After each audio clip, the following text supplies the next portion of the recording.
وہ جو world war 2 में और 1 में जो ग्रेट ब्रिटेन है, जो कॉलोनी से लेके जाता था, सोल्जर्स लेके जाता था और उनको लड़ाता था और फिर वो सारा होता था, तो इंडिया उस सारी हिस्ट्री को क्लेम कर रहा है कि ये एक इंडियन पर्सपेक्टिव से क्लेम कर रहा है। आप क्या समझते हैं बांग्लादेश, पाकिस्तान या जो बाकी म्यांमार और बहुत सारे जो कॉलोनीज थी, वो उस तरह क्यों नहीं क्लेम कर रहे, या पाकिस्तान की लीडरशिप के दिमाग में कभी ये चीज नहीं आई कि पाकिस्तान में भी तो लोग जाते थे? मुझे याद है कि शायद इंग्लैंड में कोई रोड है जो किसी पाकिस्तानी सोल्जर के नाम है। इंडिया जो है वो उन चीजों को क्लेम कर रहा है। तो ये जो आप क्या समझते हैं, जो इंडिया की एक ऑफेंसिव डिप्लोमेसी एंड जो ग्लोबल डिप्लोमेसी को उसका एक पार्ट है, लेकिन पाकिस्तान ने कभी इस तरह के जो चीजें हैं या इस तरह की जो चीज एक हिस्ट्री है उसको क्लेम करने की क्यों कोशिश नहीं? आप क्या समझते हैं सर इसमें? ये बड़ी दर्दनाक बात आपने कर दी जी चीमा साहब। आप मुझे ये बताएं कि ये इंडिया क्लेम नहीं कर रहा है, इंडिया अपना जो हेरिटेज है उसको ऑन कर रहा है।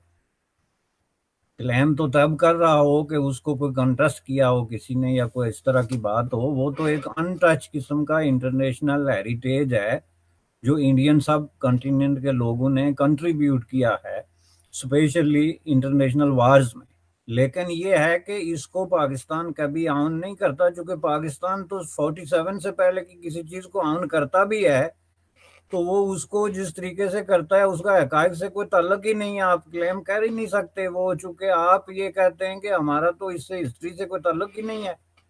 47 से पहले का हिंदुस्तान जो है उससे आप अपने आप को कंप्लीटली डिटैच करने में अपनी अजमत समझते हैं, और वो अजमत आप इसलिए समझते हैं कि वहां से आप डिटैच होके तो फिर आप अपने आप को जो अरब रेडर्स हैं या अरब दुनिया की जो फतूआत हैं या उनकी जो हासिलात हैं या उनकी जो कामयाबियां हैं उसके साथ जोड़ते हैं, तो उसको आप ऑन करते हैं। आप अपना लिटरेचर उठा के देखें, सोशल मीडिया पे देखें, पूरा दिन जो है वो जो अरब स्कॉलर्स हैं, अरब साइंसदान हैं, अरब मजाहिद हैं, अरब इन्वेडर्स हैं, उनकी तारीफों के लोग पुल बांध बांध के तो वो एक दूसरे को जनाब एजुकेट कर रहे होते हैं। वहां आपने कभी किसी का नाम सुना जो 1947 से पहले इंडियन सब कॉन्टिनेंट से में भी कोई साइंसदान पैदा हुआ था या वहां भी कोई अच्छा आदमी पैदा हुआ था जिसके बारे में बात की जा सके?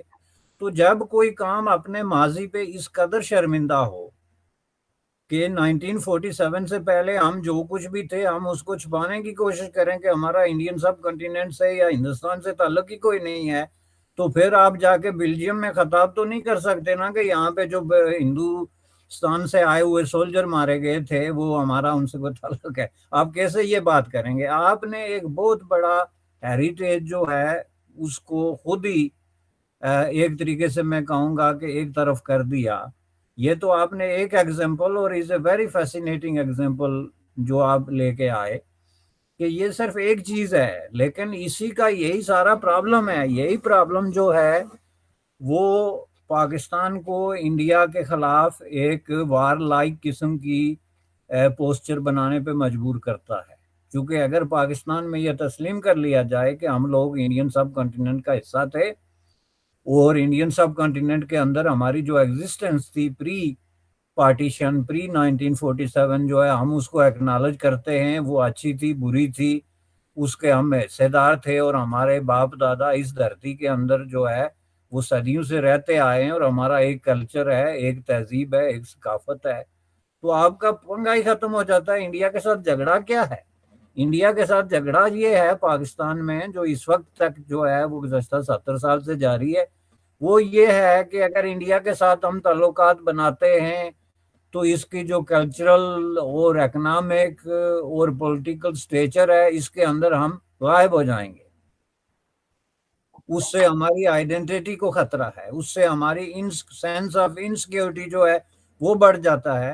लिहाजा हमें इंडिया के साथ हालते जंग में रहना चाहिए ताकि हमारे दरमियान कोई ताल्लुकात जो है वो डेवलप ना हो सकें, और दुश्मनी की फजा में हम जो है वो अपनी सर्वाइवल को ज्यादा बेहतर तरीके से श्योर कर सकते हैं। यही तो प्रॉब्लम है।